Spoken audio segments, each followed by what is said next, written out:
آیت کے حوالے سے سوال پوچھا گیا ہے کہ فلاح کیا ہے اور یہ کیسے حاصل ہوتی ہے۔ لفظ فلاح قرآن و سنت میں کثرت کے ساتھ استعمال ہوا ہے۔ اذان اور اقامت اور 5 وقت کی نماز ہر مسلمان کو فلاح کی طرف دعوت دی جاتی ہے۔ حی علی الصلاح اور حی علی الفلاح، اس سے مراد یہی کامیابی ہے تاکہ وہ اپنی مراد کو پہنچے اور اس سے تمام تکالیف دور ہو جائیں۔ اگرچہ یہ لفظ مختصر ہے لیکن جامع ہے۔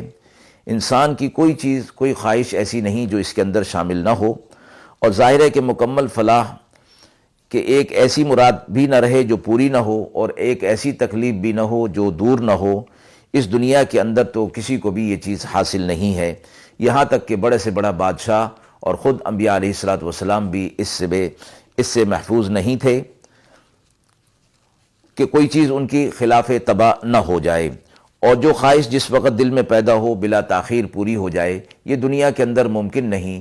یہ مقام آخرت کا ہے کہ جنت میں ہر نعمت کو بلا کسی تاخیر کے مل جائے گی، اور اس کے اندر کسی قسم کی فنا کا اور دوری ہونے کا کھٹکا اور تکلیف کے واقع ہونے کا خطرہ بھی موجود نہیں ہوگا۔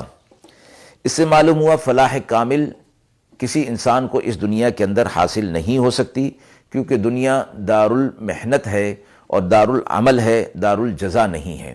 دار الجزا جنت ہے جہاں اللہ کی طرف سے جزا دی جائے گی، اور اس لیے فرمایا کہ وہاں پھر ہر شخص کو کامل فلاح مل جائے گی۔